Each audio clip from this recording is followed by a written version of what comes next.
guys, it's Ejoy and welcome back to my channel. In this video, we will be filling out the form I-485 to register permanent resident or for adjustment of status. That's AOS, adjustment of status. So, for example, for K1 visa, that will expire after 3 months, right? So we have to adjust our status to permanent resident after marriage or after the wedding. So we will be able to get our green card. Makukuha natin yung green card after the adjustment of status is approved by USCIS. Okay, so I will show you an example on how we did it. DIY lang kami, do it yourself. So me and my husband did it just by ourselves, and we will guide you through all and how we did our form or how we filled out our form. So this is just a sample as for your reference. I have a separate video for filing AOS and my DIY checklist for all the documents or requirements that was submitted by me and my husband. So this is the form right here on the screen. Make sure na updated yung form na sasagutan ninyo, guys, ha. Check the upper right corner of the form. So it's right here, expires February 2026. So yung ginamit namin was 2023 yun. So there's a little bit of difference from this form. Pero we'll go through all those. And this one is 2026. So yun lang. As you can see, I already filled it out para mas madali. And then, yeah, para naman hindi tayo matagalan mag-type kasi mahina ko mag-type. And then, importante makita niyo rin yung kung ano yung boxes na sasagutan natin. So, let's start. Application to register permanent residence or adjust status. Pasensya na kayo sa voice ko, guys, kasi I have a little bit of cough and I'm not well.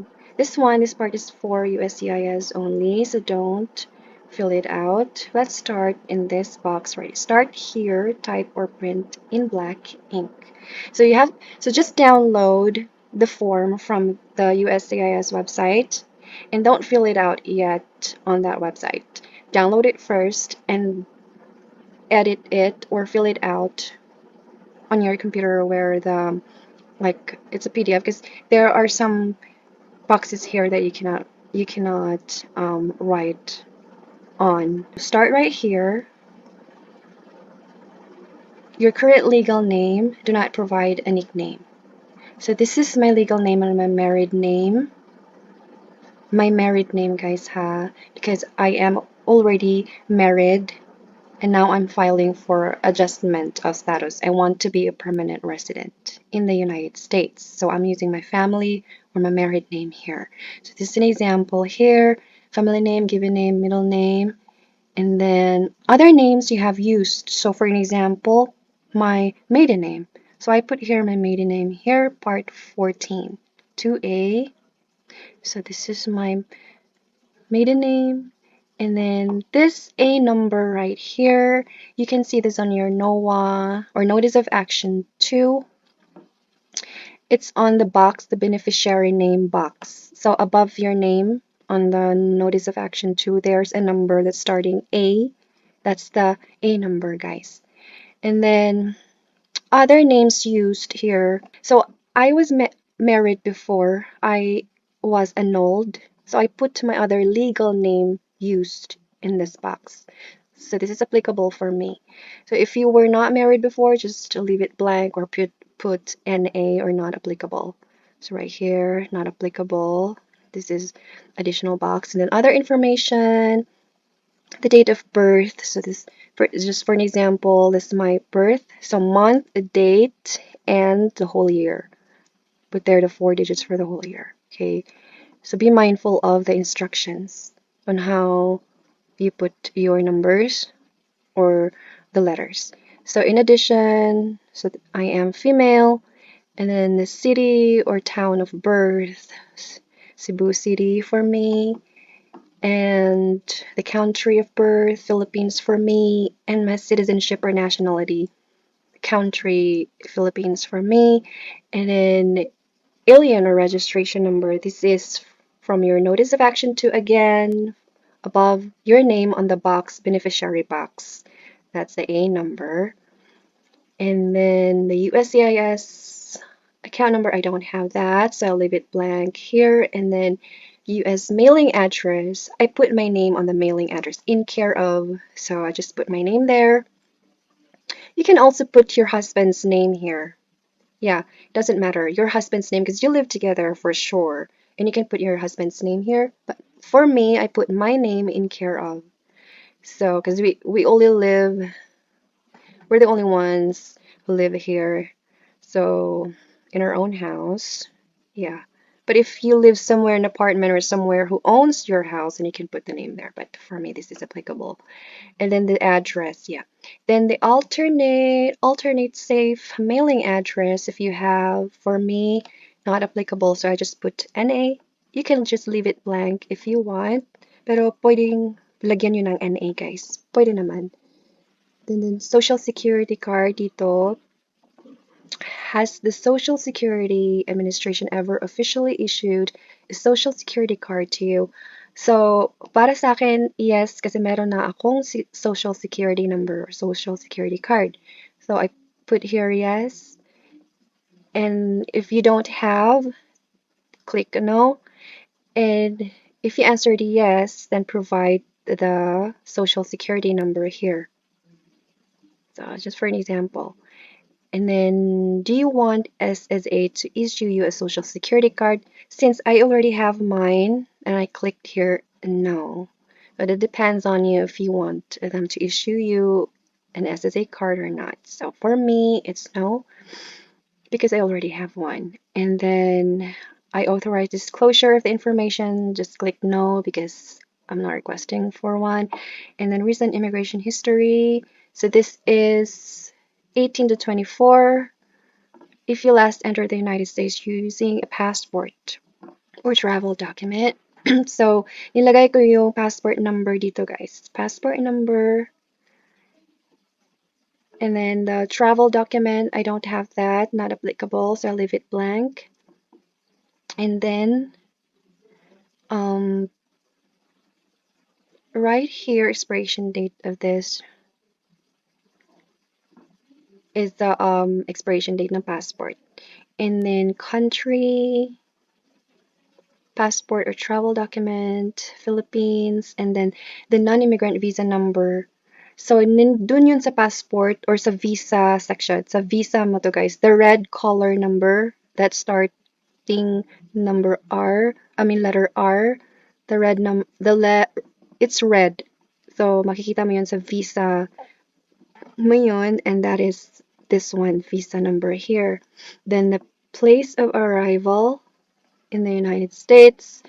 For me, it's Detroit, and then state Michigan, and then the date of last arrival. So kung kailan ka dumating, yun sa port of entry. Remember that, kailan ka dumating. So just put it here, month, date, and the year. 4-digit year. And then the next page will be, so don't forget to put your A number here. If you can't fill it out using the computer, just fill it out with your pen. Sometimes hindi mo kasi ma-fill out.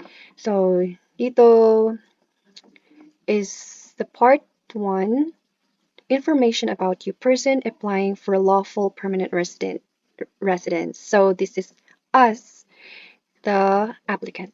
So, when I last arrived in the United States, I was inspected at a port of entry and admitted as, for example, exchange visitor, visitor waived through, temporary worker or student. So I clicked here in this box because I was inspected at the port of entry, diba? So, dun sa Michigan. And I put here others. Then nilagay ko yung K1 visa dito. K1 as K1 visa. So if di mo ma-fill out to sa computer, isulat mo na lang using a ball pen, legibly, yung K1 visa. Then, if you were issued a Form I-94, so lahat tayo may I-94, Form I-94 Arrival Departure Record Number, kitain mo yung number dun, guys. Merong number dun, I-94 number, dun sa page ng I-94 natin, or I-94 form, then ilagay dito. This is for an example.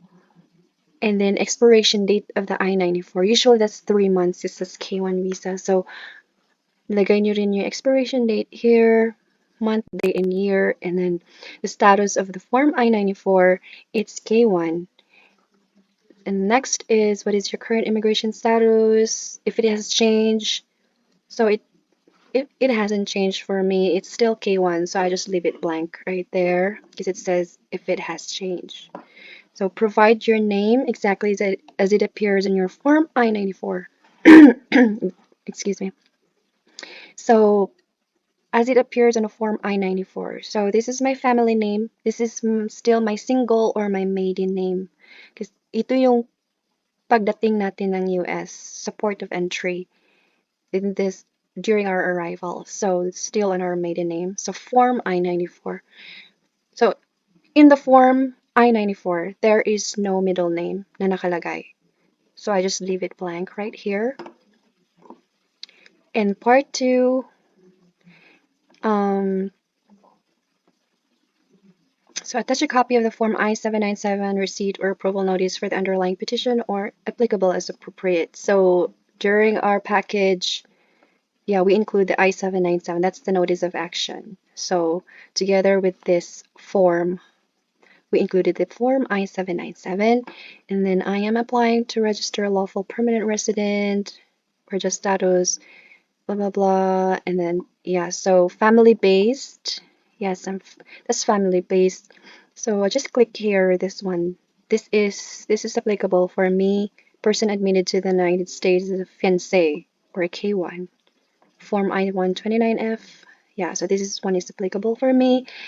And then this one is not applicable, so I just leave it there. So don't forget to write your A number here. You can write it with a ball pen, I guess, if you can't write it on the computer. So this one, excuse me. So in part 2, application type or filing category, I just leave it blank right here because there's none applicable for me in all these boxes. So information about you or about your immigrant category. So if you're the principal applicant, provide the following information. So I'm the principal applicant. Receipt number of underlying petition. So that's the WAC. Remember that, the receipt number of our I-129F. So this is the receipt number that's starting WAC. That's the number, guys. So I just put here an example.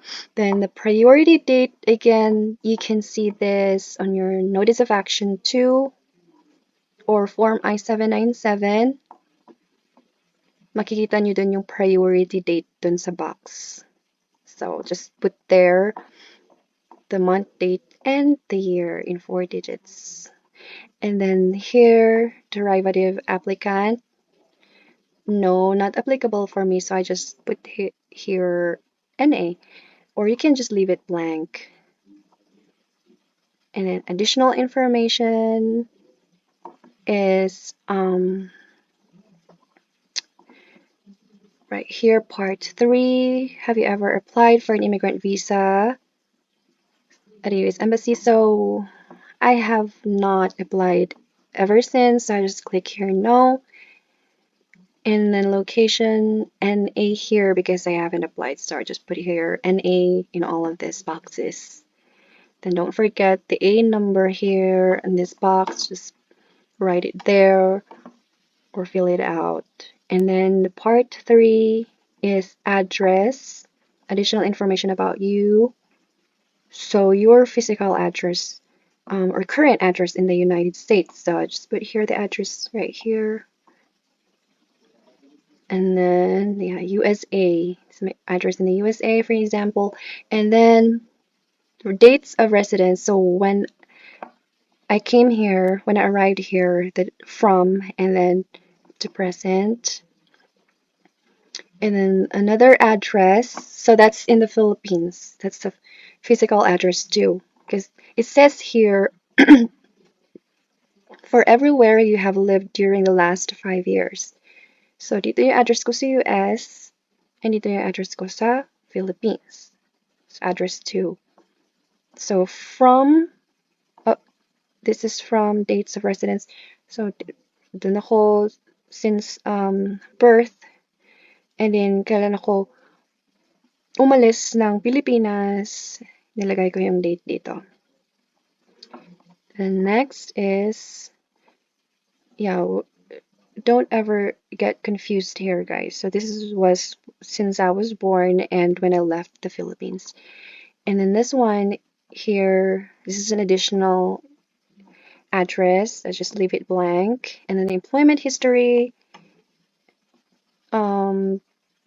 yeah, for the last 5 years. So I worked in the Philippines, and then so I put here my name of employer right here, company. So, and the address, it was in the Philippines, and occupation, a nurse, for example, yes. And then right here is the alien number. Don't forget about that. And then this next page, part 3, continuation for my employment, since when, so from, and then to when you ended your employment. So I put here when I ended the employment. So just for an example like that. And then additional for the employer, just leave it blank right here. And yeah, those additional information about your parents. So dito yung parents. So dito yung parent one legal name is my father. So this is my father's name, legal name. So nilagay ko dito yung family given in the middle name right here. And so since he didn't use another name before, so I just put here not applicable. So he used just one legal name his whole life. Okay, so date of birth, put there month, date, and the year in 4 digits, and then he's male, and then city or town of birth, and then a country, Philippines, and then next page, yeah, Cebu City, and then a country is the Philippines, and then parent 2 is my mother's, so same thing, put there the family name, given name, and the middle name, and then the parent 2 name at birth. So this was her maiden name. So I put there her maiden name right here. And then her birth, my mom's birth, month, date, and the year. She's female, Cebu City, Philippines. And then current living, Cebu City, and then Philippines as a country. So information about your marital status. What is your current? So remember, this is current, guys. So now we're married. Put here the married. And if you're married, is your spouse a current member of the US? So no, he was a member of the armed forces, but now he's not anymore. So I put there no. And then how many times have you been married, including annulled marriages and marriages? So I was annulled before, so I would include that. I would count that. So that was 1. And this time is my second marriage, so I put here 2. If you were not married before, and if this is your first marriage, then put 1 right here. So for me, it's 2. And then information about your current marriage. So this is the current spouse. So this is the petitioner's, or this is your husband's name or legal name. And since he is a citizen, US citizen, so it doesn't have an A number, so you leave it blank. And right here, his date of birth, for example, and then date of our marriage is right here, month, date, and year. And the current spouse, place of birth, so where he was born. So he's in the USA, place of marriage. So we're married in Las Vegas, for example, right here. And then country USA. Should be USA. So is your current spouse applying with you? I click here no. He's already a citizen, so I click here no. And then put the A number here, don't forget. Part 5, information about prior marriages. So, as all you know, I was annulled before, so prior spouse's legal name. So I put here my ex-husband's legal name right here, his date of birth, our date of marriage or to my prior spouse. So that was the date, and then the place also where. So, yun lang makaka-relate sa akin ito. Who could ever relate this? Who can?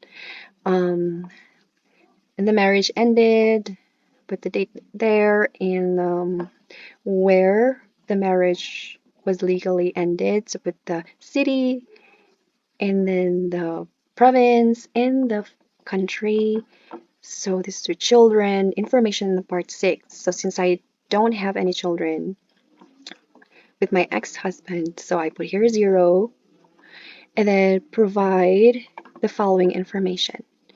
So yeah, so this is all living children. So your ex-husband and my husband right now, so we don't have, so that's 0. And then additional information. So this is not applicable for me, so I just leave it blank right here. So this is the child, leave it blank. And then A number, don't forget. In part 6, this is a continuation for the children. So this part 7 is the biographic information. So number 1, I put there not Hispanic because I'm not Hispanic or Latino. And my race is, I'm Asian. So I click there, Asian.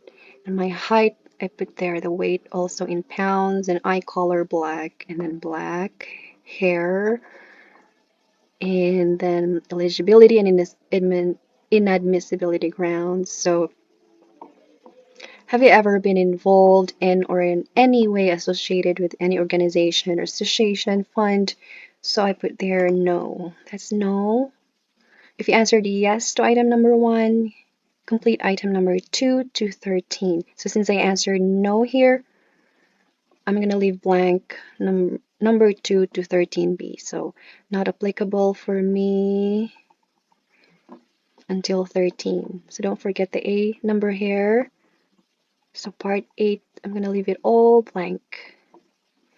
So this one, answer item number 14 to 86. So choose the answer that you think is correct. If you answer yes to any questions or if you answer no but are unsure of your answer, provide an explanation of the events and circumstances in the space provided in part 14.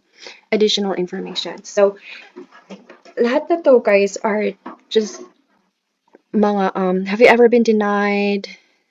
Or have you ever worked in the United States without authorization, something like that. So all here, these are no for me. So I click all here no. Like, have you ever been removal exclusion, something like that, issued a final order of exclusion, so no. And then right here also, so I just all answered here no, because this is not applicable for me. And then items number 24A, complete item number 24B. So if I answered yes, but I answered here no, so I can just all leave it blank right here. So these are all criminal acts and violations from 25 to 45. And if you must answer yes to any question that applies to you, even if your records were sealed, something like that, just take time to read all of these, guys. And then for me, from 25 to 45, these are all answer no, no, no, no, until 45. So mine is not applicable until, so no. Okay, so next page, don't forget this A number here. Write it or fill it out. So security and related. So these are just all continuations. So these are all not applicable for me, guys. I just answered here no. No, no, no, no. Engage in any other unlawful activity. No. So no for me. Right here, all no. Committed, threatened to commit, attempted to commit, something like that. So no for me. Not applicable. So no. So let's go to the next page. Don't forget to put your A number here. So this is part A continuation. Part 8 continuation. So number 53, have you ever worked or volunteered prison, jail, prison camp? So my answer is no, that's not applicable for me, and participated in any group, unit, organization. So no for me. So all of my answers here are no. So it's like assisted military unit, no, communist party or any other blah blah blah. So no. So during 1933, 1945, so no. Okay, so all those are no. That's not applicable for me. So next is, have you ever used any person under 15 years of age to take part of any blah blah? So that's no for me. So if you answered yes to any part of number 52 to 60, then you have to provide an explanation in part 14. So it's in part 14. And next is, so this one is the new thing now. So is this a public charge? This is the new thing that they put in this form, in this new form, I-485, this version 2026. So they put the public charge information. So from number 61 to 68D. So we have to answer those. So let's go through all of these questions. So number 61, are you subject to the public charge ground of inadmissibility under INA section 212?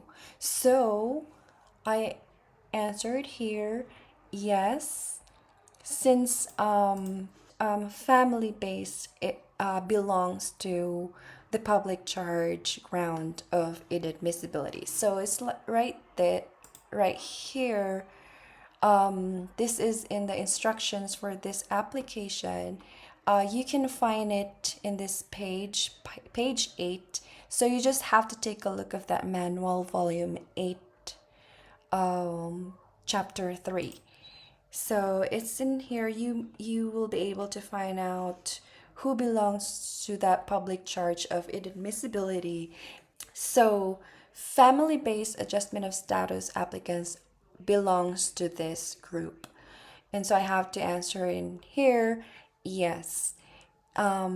So family-based, like spouses of US citizens, children of US citizens, or parents of US citizens, like fiancés of US citizens, brothers and sisters of US citizens, and those. So you just have to read those, but not just family based belongs to that group. Also, the employment based adjustment of status applicants, they also belong to that group, public charge. Like employment based, like skilled workers, professionals, or investors, or and all those. So you just have to take a look of that. Just look up on the website. And also, I think like special immigrant adjustment of status applicants, like foreign medical school graduates that wants to adjust their status here in the U.S. to get a permanent residency. So those. So I have to answer here yes, and then if you answer yes, I have to answer item number 62 to 68D. So let's go to number 62. What is the size of your household? So I put here 3. So I can put here 2, but my husband has a son, although he doesn't live here all the days. He has a schedule for his mom too. And then number 63.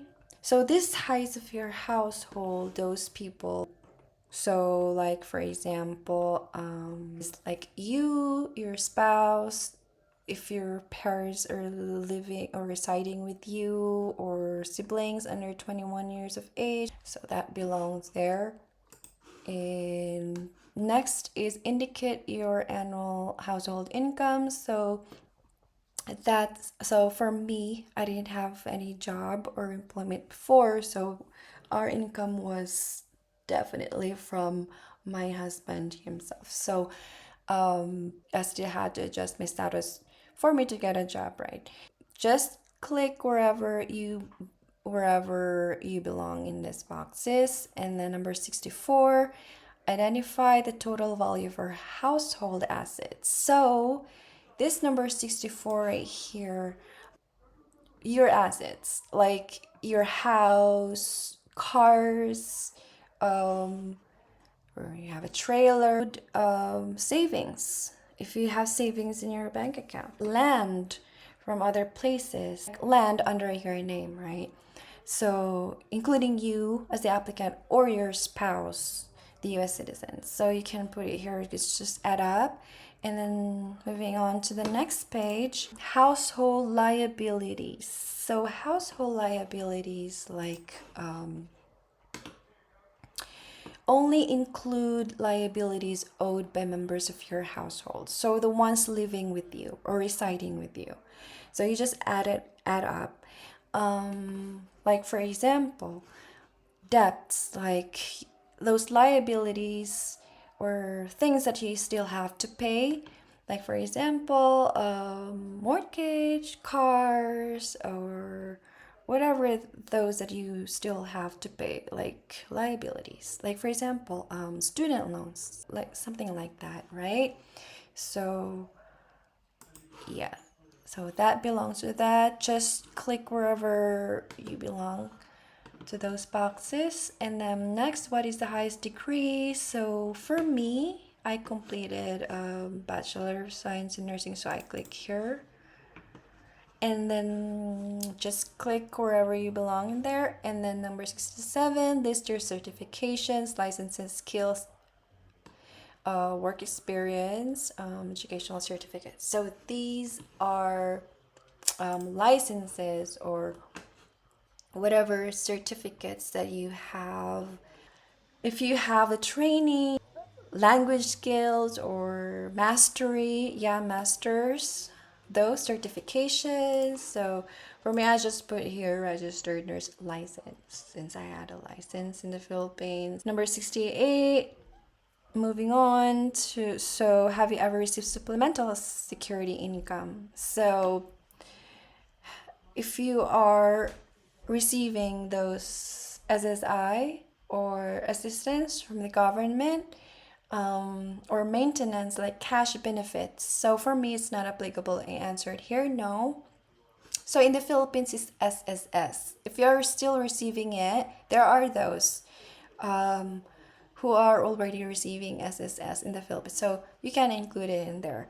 And have you ever received long-term institutionalization at government expense? So for me, no, that's not applicable. So number 68 B, like government at government expense, like rehabilitation purposes. If you answer yes to that part, you have to provide the benefit received in here in these boxes. So what are those benefits or cash assistance that you have received and the amount?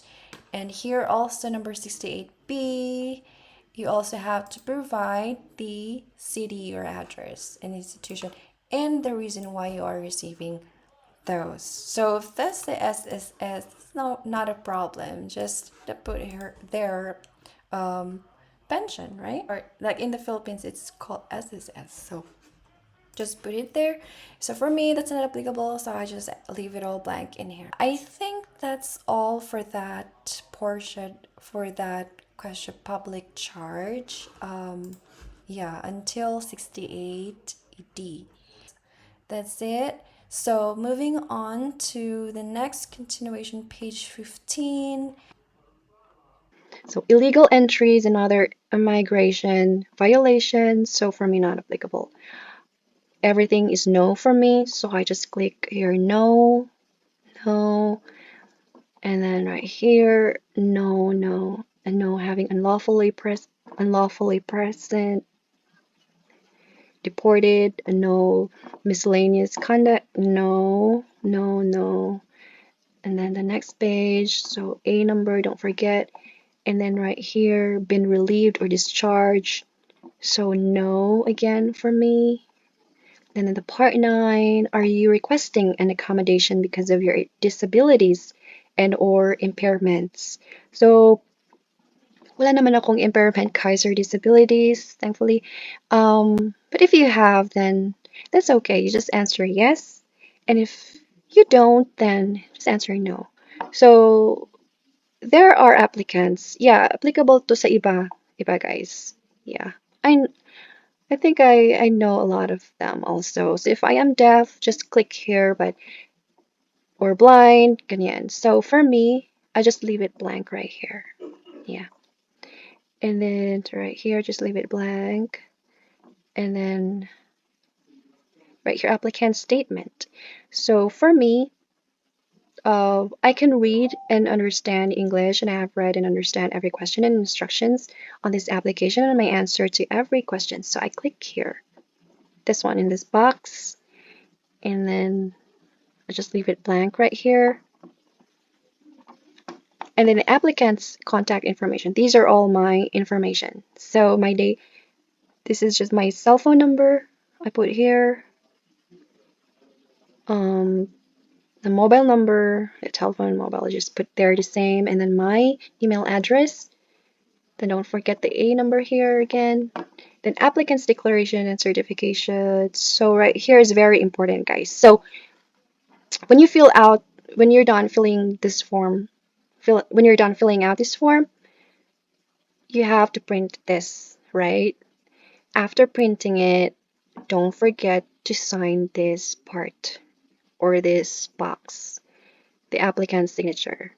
So I put my signature right here and put the date when I signed the form. So don't ever forget that, because if you don't, the USCIS is gonna send this document back to you, to your home. Yeah, some of them they will, because this is very important. And then so let's proceed. I don't have any interpreter, so I just put here not applicable, not applicable.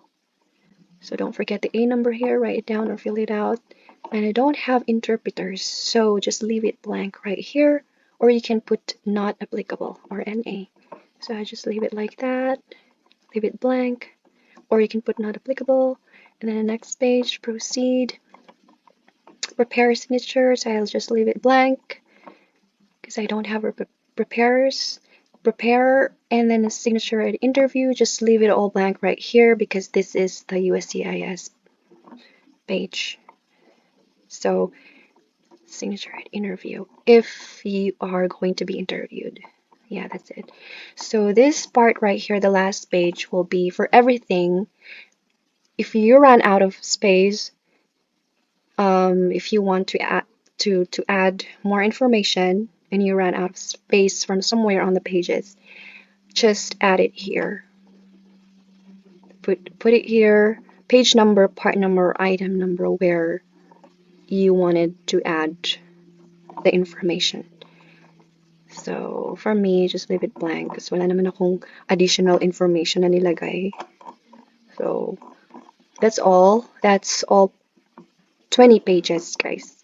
So I think that's all. Mataas to talaga, 20 pages. Just make sure it's updated.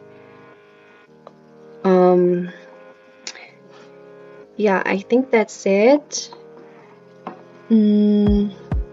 So I think that's it, guys, and thank you so much for listening and watching, guys. I really appreciate. Thank you so much for your support, all of you guys, and yeah, thank you for being awesome. I hope this video helps you today. Please don't forget to subscribe. God bless, and see you next time.